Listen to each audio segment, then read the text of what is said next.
starts in a very observational way, and it sort of takes a voyeuristic lens. I'm happy to. It's not such a spoiler. You open on the film with Mickey sleeping, and you're on a high angle, and it is kind of like you're invading her space. And the skylight in her room, which is a very small little girl's room for a woman who's about to be 18, is leaking. And that's kind of the first moment of the movie. And then from there, she makes breakfast, she doles out pills, you don't know who they're for, and she calls out to someone named Hank. And so it's all kind of left mysterious, and only when the sheriff of Anaconda, which is a small town in Montana where they live, comes to her doorstep and says, doesn't even have to say a thing, she already knows, okay, I need to go pick up my dad. I really appreciated the how it was edited. Oh, yeah. Thanks. How you do away with non-important information, but how is almost minimalist in approach, and how you get far with very little cut up scenes. Yeah, well, one thing to say on that is I was lucky to work with Steven Soderbergh as an actor when I was about 20 years old, and I was fascinated by his approach in that he doesn't use a lot of coverage, nor does he do a lot of takes. And he's very inventive about how scenes should be covered, and also about what story are you trying to tell. So with Mickey, and particularly with that opening sequence, I did want to try to make every cut intentional. Yes. And I did, in terms of exposition, because this is a film where you don't necessarily need to know all the information, because it is constantly about what information is being revealed when. I didn't want to say Hank is her father, maybe he's her brother, maybe he's her lover, it's unclear. And only kind of when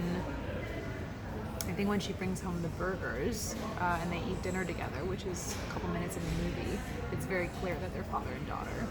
But I guess I didn't want to confine myself to, oh, hey dad, immediately, because their relationship is not a traditional father-daughter relationship. It encompasses so much more, as many familial relationships do. She acts as daughter, but also mother at times, but also partner at times, also caretaker at times. And for her, he sometimes is her son, sometimes he's her best friend. Like, it's never really one thing. She does have a small circle of influential male partners in her life, or future partners that she wants, and everybody sort of has she sort of like adheres to certain different roles in those relationships. I was wondering if you could discuss that. There really is no female character in life that isn't resilient. Women are taught to be very resilient, and that just felt more like life to me than a lot of what I see and grew up watching. So there's a tremendous amount of research done to construct Mickey to be very true to the women of Anaconda, who are the most forthright, cutthroat, confident women that I've ever been around, and also using some of myself in terms of Mickey's sensitivity and her more observational side.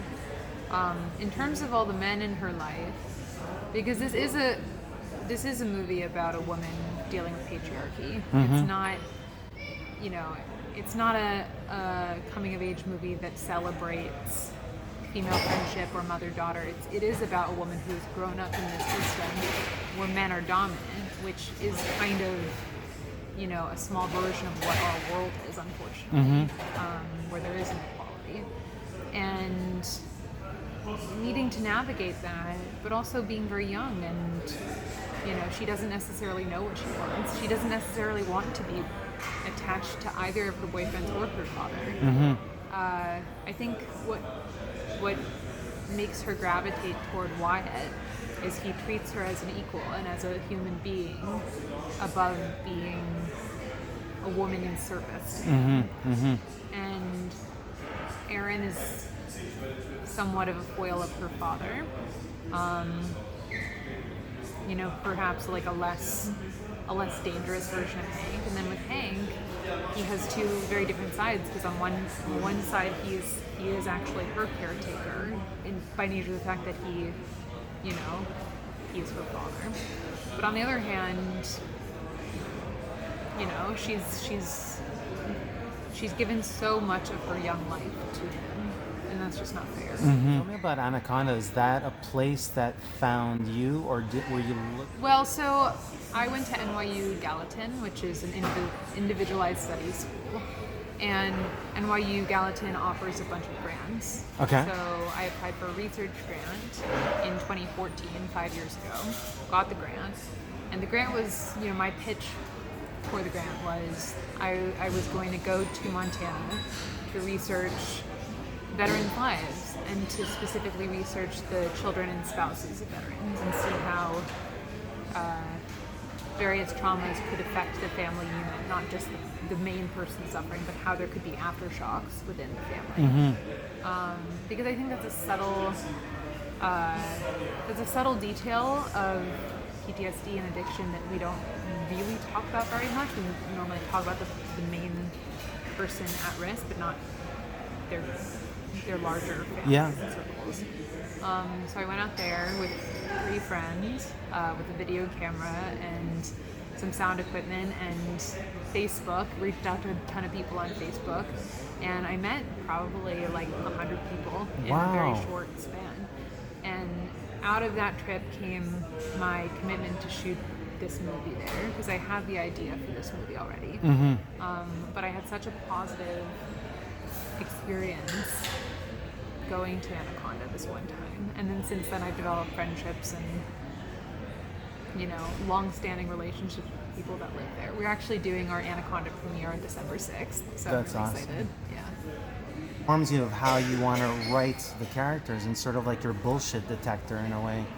Oh my god, well that's everything. Yeah. It's like, and especially coming up as an actor, I learned to really strengthen my bullshit detector very early, because sometimes you're doing 3 auditions a day, and a lot of the time you're doing material where you spell things out so clearly, but people don't do that.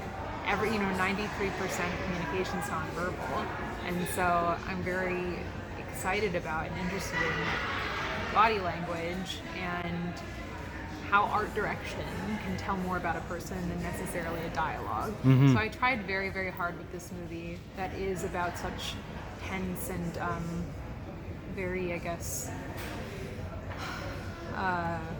poignant subject matter in a way, to try to have them talk about it as little as possible. I appreciated even subtle, small things like beats and pauses between the characters, and In ways. tell me about the non-film references in this film. It's imbued with a certain neon texture. There's a soundtrack that's sort of a paradox to what we might, our first impressions of that type of a setting.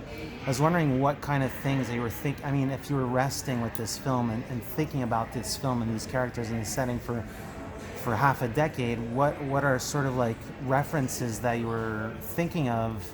Yeah. Well, in terms of visual style, Anaconda itself and Montana, in fact, is like really full of these vibrant, rich jewel tones and neon lights, like you were saying. It's Technicolor. It's not grays and blues. It's not the Ozarks necessarily. So I didn't want to make it into something it wasn't. I wanted to highlight those rich tones, and that's also kind of more my preference in life anyways. I kind of focus more on the rainbow palettes than the monochromatic ones. I love Nan Golden. It's like a random reference, but Nan Golden is one of my heroes as a photographer, and so I'm very drawn to like her, the palettes she uses, and kind of the textures of her photography, and I brought a lot of that in. I brought a lot of I shipped in like maybe 6 William Eggleston books for everyone to look at, because even though it's 2019, this movie had to feel current, I also wanted it to harken back to the 70s and feel feel like the era in which Anaconda was the most booming, which was the 70s and prior. In the 80s, it kind of took an economic turn. So I wanted to kind of harken back to this golden era of that town. With the music, I was interested in blending what I thought a teenage girl might be listening to in 2019. So that's why you have Uppy, the opening song, and that's why you have Tune Yards. But then on the flip side, I wanted to have some music that felt like it would be played in Anaconda, Montana. So you have some more like country western sounding stuff. Yeah. You also have some like interesting hip hop that's like from Aaron. You have some piano music that's a bit of Wyatt. So you kind of have all these different things working at once. I didn't want to be too dogmatic about any choice. I'll end with this question. I don't want to know what you're working on next, but I'm curious as to what are you curious about? Is there themes that you want to explore in your next, like? I think there's a lot of rage in the world right now and in this country, and a lot of aggression going on, and I'm kind of interested in tapping into that cultural sort of subconscious, or what is it called, the Jungian phrase, the collective unconscious. I think that there's a sense of rage in our collective unconscious, and I'm interested in tapping into that in a comedic way. So I'm working on something that's a little bit political, a little bit farcical, and something that deals with the collective rage that we're in as a country right now. Do you think you're gonna approach it sort of like in the anthropological research type way that you went about with your first film? Is that something that, Well, yeah, time can afford? This is actually kind of based on real experiences in my life, so that's always fun. I feel like all of my films will have a little bit of me in them, and certainly people that I've met.